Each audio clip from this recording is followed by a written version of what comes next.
women, you show respect.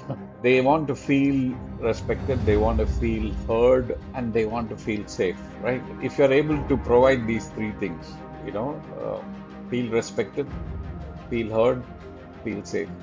If you're able to provide this with your presence, you can handle anybody, all right? And it should be genuine. And that's what I've been doing. That's what I've been watching, observing. So one of the reasons why women possibly were kept under leash, when you look at the history, is because we all knew that they are highly superior individuals. So the only way to keep them in check is, give them some work which will keep them occupied and not interfere with the men folk. That was the thought process for a very long time. So once you know that's how they are and accept that's how they are, it's a lot easier to handle them compared to expecting them to be like what you want them to be. That is the primary mistake most of us do, especially men. They want you to change towards the way I want you to be. Why? Can you change? Can you change the way they want you to be? Hello, everyone. A very warm welcome to my podcast channel, Men's Talk Town. And as the series of interviews or talks goes on, I have another eminent personality with me today.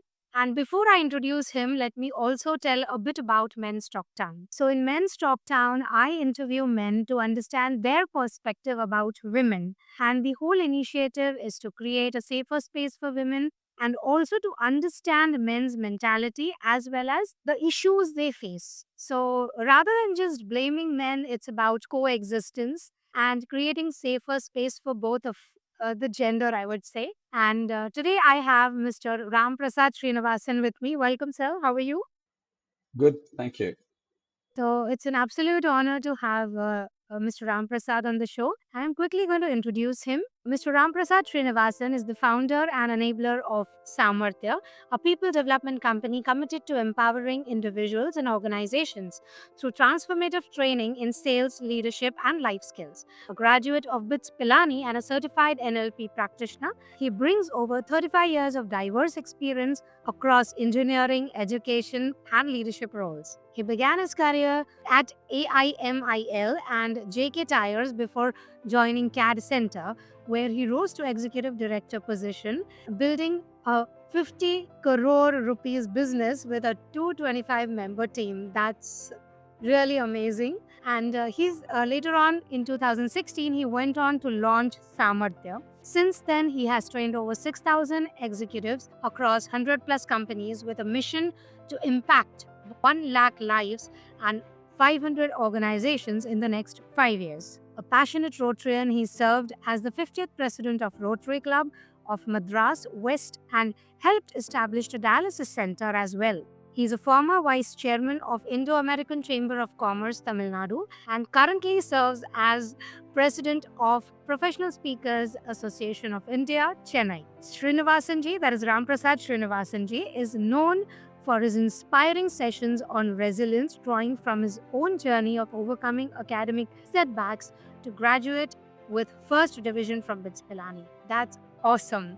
So, Thank I you. would say a lot of experience and where it feels you have worked. So, diving stay straight into the podcast question, I'm going to first ask you, like with so much of your work and background, who all have been the women in your life and how do you encourage them?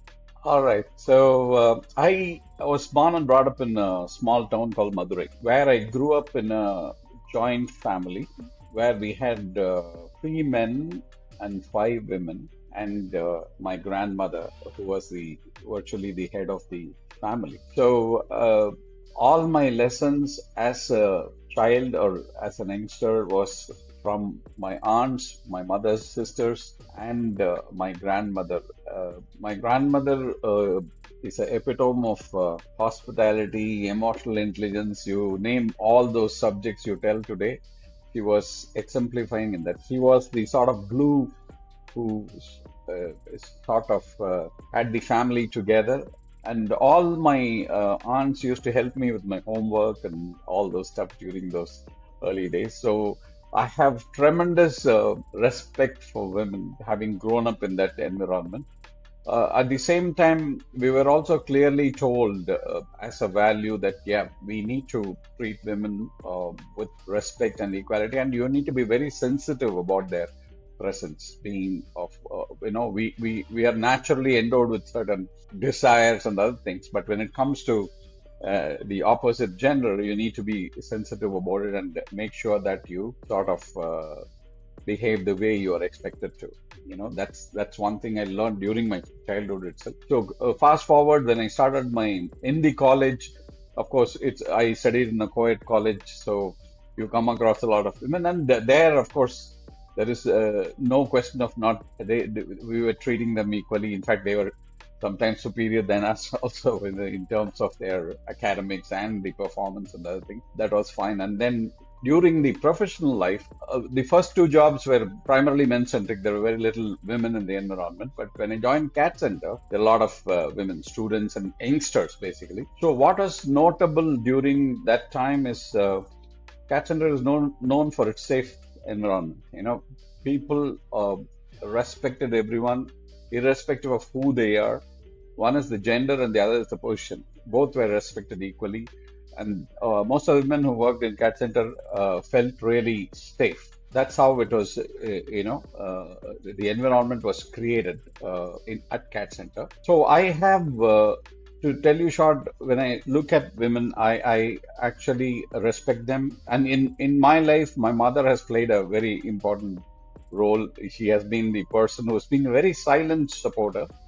And after I got married, of course, my wife showed me where all I flawed, actually. That wife is the best critic, and I take it positively because they make you improve yourself. So whatever little flaws I had before my marriage, it got solved once I got married in a positive sense.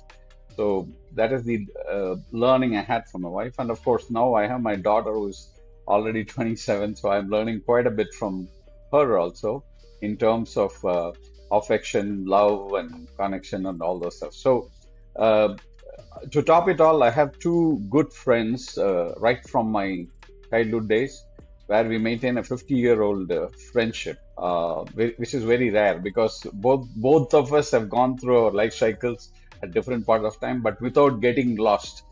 So we are in touch with them. One was my neighbor, where I met her when I was 7, and the other one was my schoolmate, almost around the same age. So both have turned 60 now. So I'm happy to be in touch with them, and they have been a great contributors over a period of time in terms of sharing my views and they sharing their. Like, so we learned from each other very well. So that's the sort of sum up of all the women who have been playing a role in my life. That's really wonderful. And I think like 50 years, as you mentioned, is a huge timeline. When we change as a person, we change professionally, a lot of changes happen. I just wanted to ask you, like when you mentioned about equality, like you were taught to treat them equally with respect. So when the term equality comes in your mind, what do you think about it? Like when we talk of men and women and equality, everyone speaks about, yes, they should have it. See, one thing I always knew that women are highly capable. When I say highly capable, they can do almost all the tasks a man can do, right? So, having understood that, it is the question of giving them equal opportunity, whatever it may be. I would even say that there are some tasks which they do very well, which men can never do, right? So, that is also true. So, one of the reasons why women possibly were kept under leash, when you look at the history, is because we all knew that they are highly superior individuals. So the only way to keep them in check is, give them some work which will keep them occupied and not interfere with the men folk. That was the thought process for a very long time. Thankfully, things are changing now, and women are proving everywhere that they could be great leaders, and we have seen so many dynamic women leaders, not only within the family but in the corporate world. They lead the team, the family. So equality in the real sense, it's a long way to go, but yes, things have evolved to such an extent that today, whether in sports or corporate or anything, even in sports like cricket, it was always a men's game for a long time. Till recently, we are seeing more women coming in and playing, IPL kind of a tournament. So that opens up. So today, cricket could be an option for women. Probably 20 years ago, it was not an option. So that shows that equality to women has been seriously considered, and even within the corporate world, they are given equal chance despite their family commitment. One of the possible barriers they come across in the corporate world is they have the unique power of becoming a mom or delivering a child, which a man does not have. So that is also, while this is a power to them, it's also sort of prevents them from continuity within the corporate Yes. because of the genuine reason. So that is the one thing which possibly acts as a barrier in the career thing. But now there are many organizations who will recognize that particular thing, and they are, got back to the mainstream after this particular break. So for me, women actually are much capable and of doing many tasks, and more efficiently, more effectively than men. It's just that men want to keep them equal to the women. Okay, so in your journey, like, have you come across any? I'm sure you might have had women colleague and all. However, when we talk of women bosses, or women having holding a higher position, so do you think, like, even in today, they do have to prove twice as much men do, or how that position is, or where have you come across such a scenario? Okay, in my experience as a professional, I have not come across the woman boss. I wouldn't say thankfully Like, and all still, because still, still, we have a long way to go. If you have not come across women boss, then these women still needs to be around a lot and hold those positions a lot. yeah, that's so. I have seen other women bosses in the sense like people who are heading other organizations who I have come across how they deal with others. And in fact, I remember one lady in HCL who was heading the region, and the kind of command she had around her was commendable. Like you don't see any difference, like whether like she had the absolute command, and people were, fearing her. That's a kind of thing, which means while women are seen as soft-natured and other things, kind, when it comes to corporate, they're very clear about what they want to achieve. So I have come across a lot of women in the corporate who are very extremely focused, efficient, and to the point, and they are more effective and efficient than the men. And that is something I should admit. If you look at my wife, like people normally say, well, how is your boss in the family? Because they tend to dominate. It's not about the domination or this thing. It's a mutual understanding that matters. So once you understand the other person clearly, you are in a better position to handle them. Maybe you don't like a lot of things what they do, but you know that that's how they are. So once you know that's how they are and accept that's how they are, it's a lot easier to handle them compared to expecting them to be like what you want them to be. That is the primary mistake most of us do, especially men. They want you to change towards the way I want you to be. Why? Can you change? Can you change the way they want you to be? They don't think about that. So it's always like, so even in the marriages, it's the women who goes to the men's place, not the other way around. Of course, today it's sort of neutral families where they all live in a neutral area, but otherwise, traditionally, women goes to the men's family. So they are the ones who does the sacrifice, and they have been trained to do so. That is not required actually. So I think you highlighted a very important point here, and I would put it professionally as well as personally. Though you mentioned it, on one of the aspects is acceptance, because I think when we are even at workplace, if it's if you accept the way the person is and then you stick to your work, or maybe, some people have a style of working. So rather than changing their style of working, if we focus on work, I think that would be much better. So I don't know if, as you mentioned, that the women you have seen are more stronger at the workplaces, or they have that kind of the resilience they show and all those things. So is it that at times they have to behave in that way? Like, see, in on an average, a woman's nature would be compassionate and soft, and that is what is considered, or maybe soft spoken. If a lady, is trying to be very kind, very soft, or very considerate, being in that chair, that may not be accepted at times, and she might have to change a bit to adopt to that. So is that what is required, or do men accept the way it is? See, whatever you said is applicable to men also. They can't afford to be kind, compassionate when they're expected to be tough. Women, by nature, are loving because when they become a mother, that is a inbuilt quality that comes in to them. So deep down, they are basically compassionate.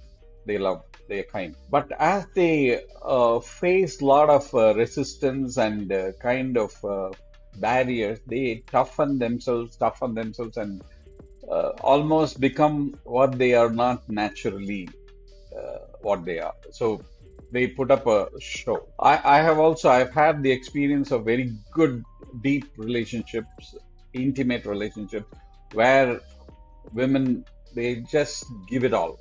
Like they have that capacity to give it all. Like when they really love you, they give it all. There is no restrictions. At the same time, they expect you to reciprocate, and that's where most of us fail. Like, okay, the kind of giving they do, men can never measure up to, because that's the kind of capacity they have, provided they love. That's the thing. And of course, there is an element of possession which also comes into picture, because they also want to be treated the same way they treat you, and at no point of time they want to be sidelined or made feel they are less important. That has a bigger implication. So, okay, to answer your question, in the corporate world, they are sort of putting up against their own nature, which is basically love.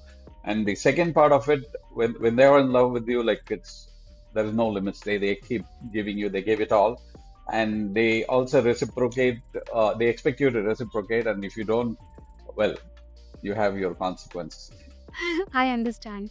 And as you very rightly said, I think it's gender neutral when it comes to a position, because whatever the chair or whatever the position demands, it has to be the way. We have our current president, who is a lady, and I think we have Leena Nair, who is Chanel CEO.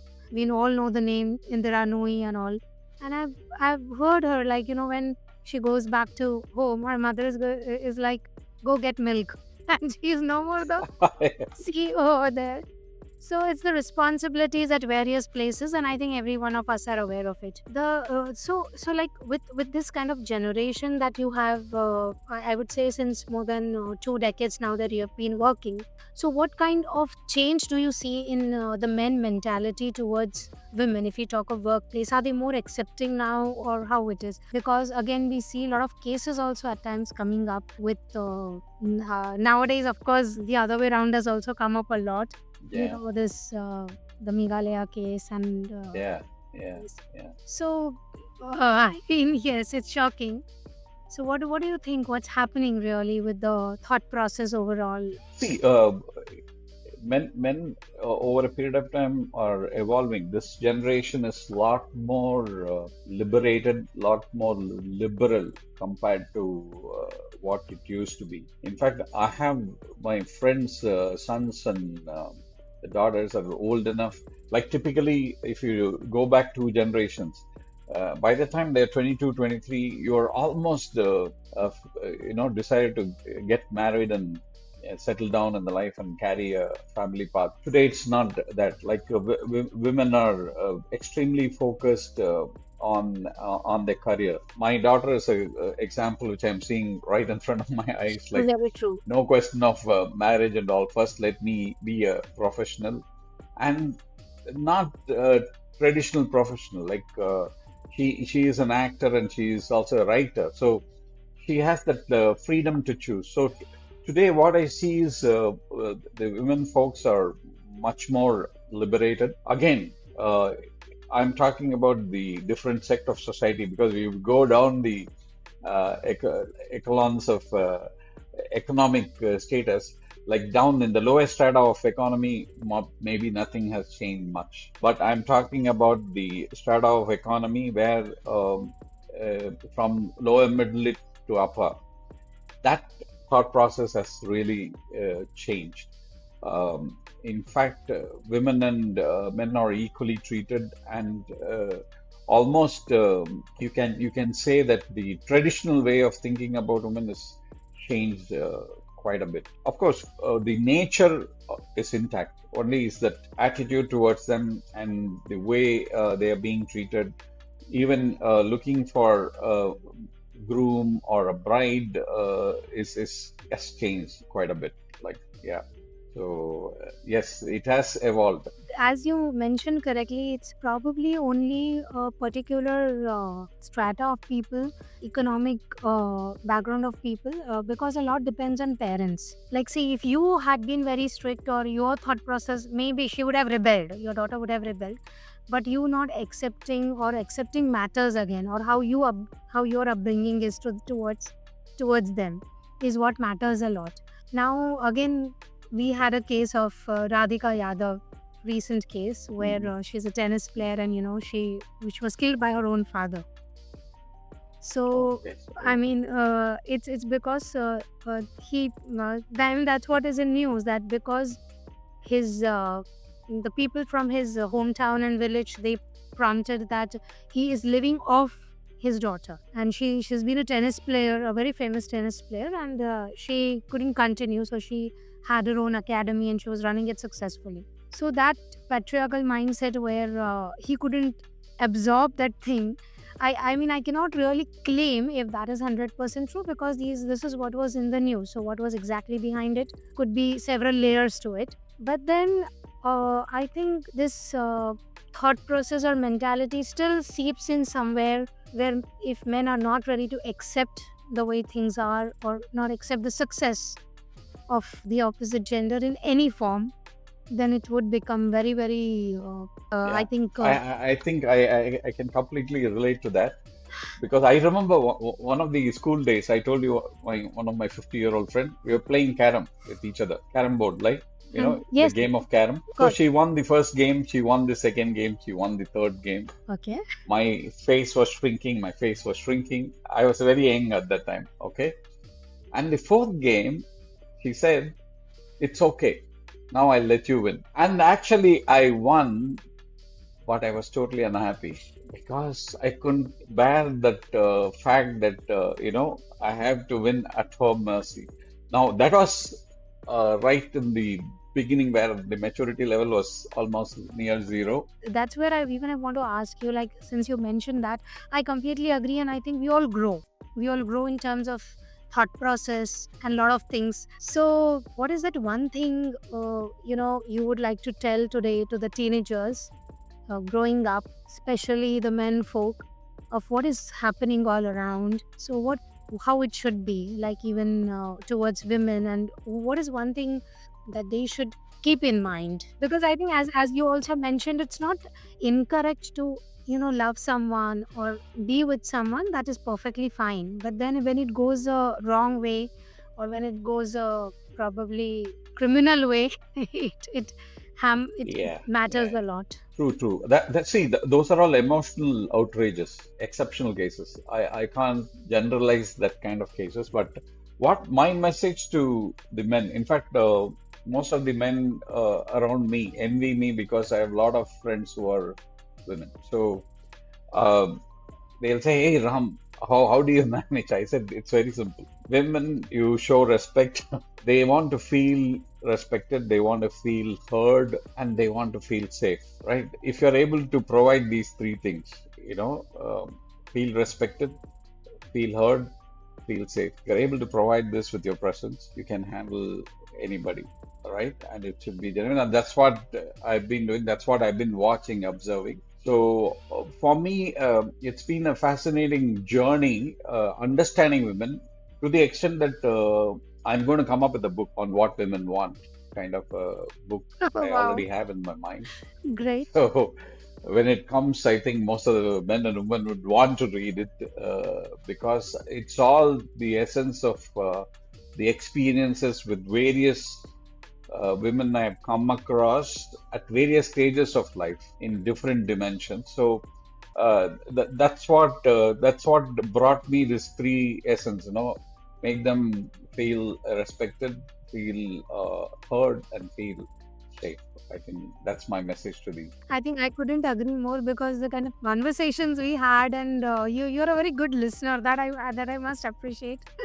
And that's wonderful quality. I think as a professionally also it helps, and it's really great to know that. So I should also come up with a book of what men wants. I think so. We can launch together and then uh, have a competition. See, one thing I would like to add here is, see, we talk about intimacy. Intimacy is a very, very important aspect in one's life. Sometimes in a married life, it is not there. You know, intimacy is something very sacred. I would put it that way. And intimacy need not be just physical. It can be at a mental level, like which means you have nothing to hide from your partner, nothing to hide from your friend or whatever it is. So that is another important aspect women look for, you know, so which men find it difficult to adhere to. So I agree because we I think we are made that way, and it's how the people are made. But then with those limitations, how we progress is what matters. And what you said is absolutely wonderful. That respect, heard, and safe is something that creates what a women safe want. And environment. Yeah, I think yeah. that's the message I would take today from you, and to tell my viewers that this is something wonderful he has shared. So thank you so much, Ram Prasad ji, for being on the show, and it's been absolute honor to have you on this show. And I would request all of you that his social media links are available in the description. So please get in touch with him if you want to ask him anything, or if you want to get trained through him. So he's a wonderful person, and that I can vouch for too, knowing him for quite some time now. So absolute But, great feeling. yeah, Thank you so I much. should also thank you, Sonali, for this Thank opportunity. you. Thank I never knew about this kind of a show, which is a great thing you're doing. Bringing awareness about women folk and how men think about men is a great initiative. I hope this benefits most of the viewers who are watching your episodes. Yeah. Thank you so much. Awesome. Thank you.